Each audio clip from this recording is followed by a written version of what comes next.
ابشا کا جو بادشاہ تھا مکوکس تھا. مکوکس کا جو لیٹر تھا وہ حضرت عتب بن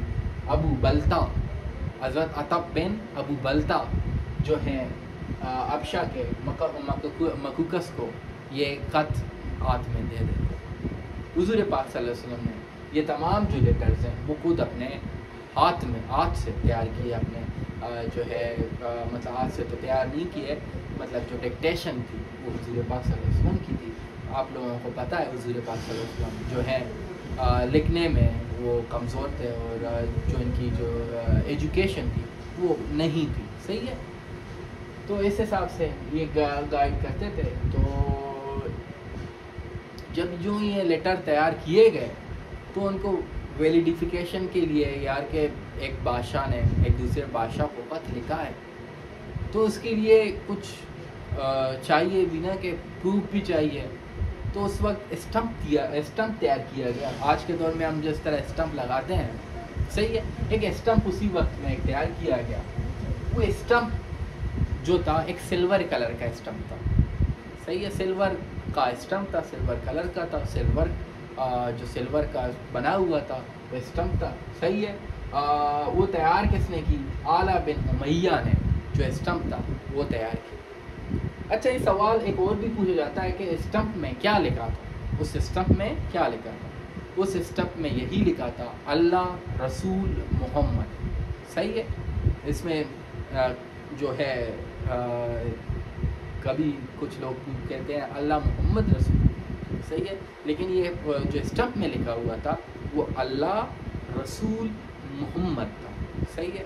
مطلب جو رسول اللہ صلی اللہ علیہ وسلم اللہ کے رسول ہیں, اور یہی ان کے خط میں بھی لکھا گیا تھا کہ رسول اللہ صلی اللہ علیہ وسلم اللہ کے جو ہیں رسول ہیں, اور آپ جو ہیں صحیح دین جو ہے اسلام ہے, آپ تمام لوگ اسلام کو قبول کریں. تو خسرو پرویز جب حضرت دیا قلبی خسرو پرویز کو جب یہ لیٹر تماتے ہیں تو خسرو پرویز پڑھ دیتے ہیں کہ جو صحیح مذہب ہے یہ بیسکلی آتش پرست ہے. تب صحیح ہے, آتش پرست ہے. تو اسی حساب سے اپنے مذہب سے بڑے جڑے ہوئے تھے. جب رسول اللہ پاک صلی اللہ علیہ وآلہ وسلم نے یہ جو خط ان کو بھیجا تھا یہ ان کو پسند نہیں آیا اور بہت زیادہ غصہ کر گئے اور وہ خط پاڑ دیا. حضور صلی اللہ علیہ وآلہ وسلم کو جب بات کا پتہ لگا تو حضور صلی اللہ علیہ وسلم نے یہی کہا کہ ایک دن جو ہے پرجیا, اس وقت پرجیا کہتے تھے, ایک دن پرجیا جو ہے ہم قبضہ کر لیں گے, پھر ہم جا کے دیکھ سکتے ہیں کہ یہی ہوتا ہے. صحیح ہے. جب لاسٹ والے لیکچرز میں ہم اس کو دیکھتے ہیں. آج ایران پورا کا پورا مسلمان ہے. تو حضرت محمد صلی اللہ علیہ وسلم نے کہا کہ آپ نے جو ہے ہمارا لیٹر پاڑا ہے لیکن آپ کا ایک دن پورا مسلمان ہو جائے گا. وہ آج مسلمان ہے, نہ صرف مسلمان ہے بلکہ جو ہے لیڈنگ وائس ہے مسلمانوں کے. اگر فلسطین میں کچھ ہو رہا ہے, اگر کوئی صحیح معنوں میں اس کے حوالے سے بات کر رہا ہے, جد و جہد کر رہا ہے, وہ ایرانی ہے. آپ لوگوں کو پتا ہے. صحیح ہے. تو اسی حساب سے اسٹمپ جو ہے وہ اعلیٰ بن امیہ نے تیار کیا تھا. خسرو پرویز نے حضور پاک صلی اللہ علیہ وسلم کا لیٹر جو ہے پھاڑا تھا. تو سوال یہی پوچھا جاتا ہے وہ کون سے بادشاہ تھے جنہوں نے لیٹر پاڑا تھا؟ تو وہ خسرو پرویز تھے. کون تھے؟ خسرو پرویز تھے. کتنے کنگز کو لیٹر لکھ دیا گیا؟ صحیح ہے کہ جو لیٹر ہے بھیجا گیا وہ 7 کنگز کو بھیجا, 4 میں اسلام ایکسیپٹ کیا. ان میں سے شام کے ہرکل بھی تھے, ابشا کے مکوکس بھی تھے جنہوں نے اسلام کو ایکسیپٹ کر لیا. شام اور جو ابشا تھے اس کے پہلے ہی بہت اچھے ریلیشنس آپ صلی اللہ علیہ وآلہ وسلم کے ساتھ تھے, اور مکہ اور مدینہ کے ساتھ بھی بڑے اچھے ریلیشن تھے, خاص مدینہ کے ساتھ. تو اس حساب سے یہ بیسکلی کرسچنس تھے. تو جس طرح سے کرسچن ٹیچنگز ہیں اگر ان کو وداؤٹ موڈیفیکیشن دیکھیں وہ یہی اشارہ کرتے ہیں کہ نبی آئیں گے لاسٹ میں, وہ نبی پاک صلی اللہ علیہ وآلہ وسلم ہوں گے اور آپ نے تمام کو کنورٹ کرنا ہے ان کے دین میں آنا. تو وہ سمجھدار لوگ تھے, کنورٹ کر کے دین میں آ گئے, بڑی اچھی بات ہے. اس کے علاوہ 7ویں ہجری کو ایئر آف لیٹن بھی کہتے ہیں، عام الخطوط بھی کہتے ہیں. 7ویں ہجری کو ایک غزوہ بھی ہوا تھا، غزوہ خیبر جسے کہتے ہیں. آپ کو یاد ہوگا بنو نذیر ایک جوئش ٹرائب تھا، صحیح ہے. بنو نذیر 3rd ہجری کو، میرے خیال سے 3rd ہجری کو ان کو، کیونکہ ہائپوکریسی کرتے تھے اور یہ سازش وغیرہ کرتے تھے، کافروں کے ساتھ جڑتے تھے، تو ان کو ادھر سے بنو نذیر کو ادھر سے فارغ کیا تھا مکہ سے، اور یہ جو ہے باقی جگہ میں خیبر میں بسنا شروع کر دیا گیا. جوز نے جو ہے خیبر میں بسنا شروع کر دیا. جب یہ پوچھا جاتا ہے غزوہ خیبر کس سے لڑی گئی، تو وہ جوز سے لڑی گئی. کس سے لڑی گئی؟ جوز سے، صحیح ہے. اور مسلمانوں کی تعداد کتنی تھی؟ 1600 تعداد تھی مسلمانوں کی. مسلمان کتنے تھے تعداد میں؟ 1600 تھے. 6 پورٹس جو ہیں، 6 بڑے پورٹس جو ہیں اس کے تباہ کر دیے گئے. صحیح ہے، اس کے تباہ کر دیے گئے. 6 پورٹس بڑے جو تباہ کیے گئے، قلعے جو تھے وہ تباہ کیے گئے. صحیح ہے. اگر ہم دیکھ سکتے ہیں 6 پورٹس، اور یا تو آپ قلعے کہہ دیں، 6 پورٹس یا قلعے کہہ دیں. 6 پورٹس ان کو جو ہے تباہ کیا گیا.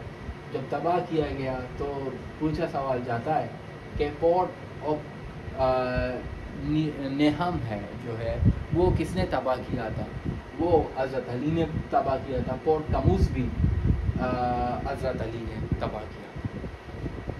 اسی حوالے سے تو یہ 2 سوال بڑے. پورٹ کموس جو ہے بڑا سا ایک دروازہ تھا، قلعہ کا دروازہ تھا. مسلمان بڑے اسٹرگل کر رہے تھے.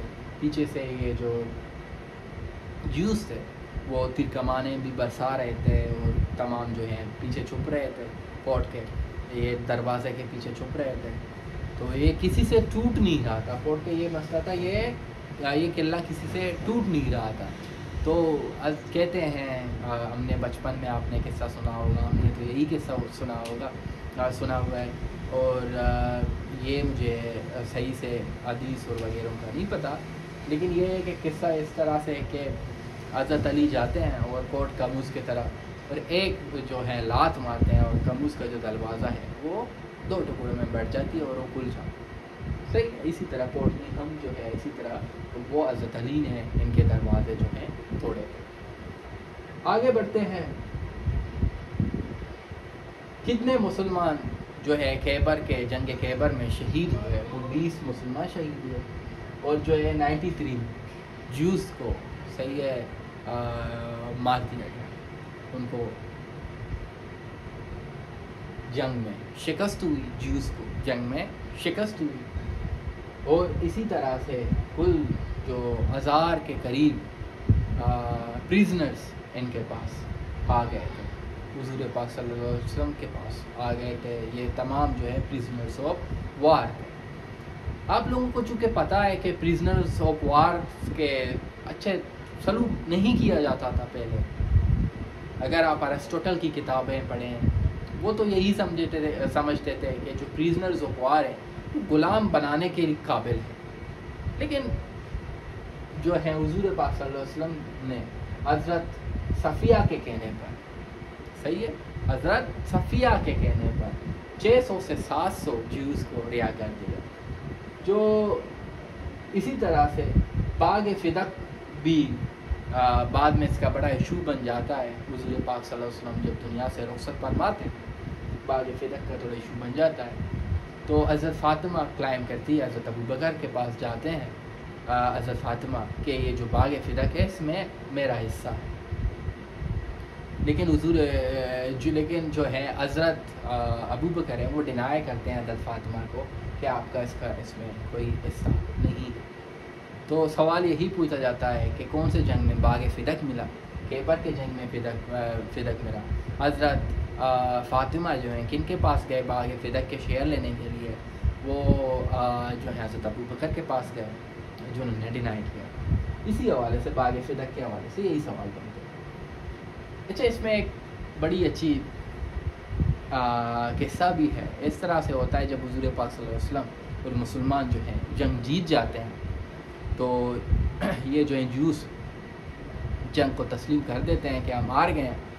تو ایک زینب نامی عورت ہوتی ہیں, وہ حضور پاک صلی اللہ علیہ وسلم کو یہی کہتی ہیں کہ آپ آ جائیں, میں تو دین کو جوائن کروں گا ہی, اور میں آپ کو ایک دعوت دینا چاہتا ہوں.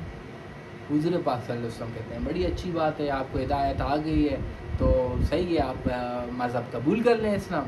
اور دوسری بات یہ ہے کہ دعوت کھانے میں اس میں بڑا ایشو نہیں ہے, میں آ جاؤں. حضور پاک صلی اللہ علیہ وسلم یہی کہتے تھے کہ اب ہر کوئی استطاعت کے حساب سے ان کا وہ کرتے تھے کہ اتنے زیادہ لوگ بھی نہیں جائیں ہمارے کہ وہ اگلے بندے کو تکلیف ہو. ہمیں تو اتنا سینس نہیں ہوتا, اگر ایک بندہ جا رہا ہے تو اس کے پیچھے 10 بندے آ جاتے ہیں, اس کا سوشل اسٹیٹس بھی نہیں دیکھتے, اس میں فائنینشیل اسٹیٹس بھی نہیں دیکھتے, لیکن جا کے اس کے گھر بیٹھ جاتے ہیں اور کہتے ہیں ہمیں بھائی اچھی سی خدمت کریں. لیکن حضور پاک صلی اللہ علیہ وسلم اس معاملے میں بڑے, کیونکہ ہمارے لیے رول ماڈل ہے, ان کو آگے کے لیے رول ماڈل سیٹ کرنا تھا, تو وہ 2 بندے گئے تھے, حضرت بشیر کو ساتھ لے گئے تھے. صحیح ہے.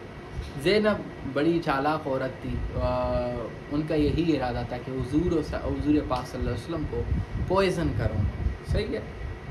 ان کو زہر دینے کی کوشش کی. کھانے میں انہوں نے کھانا بنایا, بڑا ہی اچھا کھانا بنایا, لیکن کھانے میں ڈالا زہر. اسی طرح حضور پاک صلی اللہ علیہ وسلم سے پہلے حضرت بشیر نے جو ہے یہ وہ کھانا تھا وہ حضرت بشیر نے ٹیسٹ کیا, اور حضرت بشیر کا جو ہے موت ادھر ہی واقعہ ہو گیا. حضور پاک صلی اللہ علیہ وسلم سمجھ گئے کہ کھانے میں جو ہے زینب نامی عورت نے جوس جو تھے بدلہ لینے کے لیے کھانے میں زہر ڈالا, تو ان کو پکڑا گیا, بعد میں ایگزیکیوٹ بھی کیا گیا.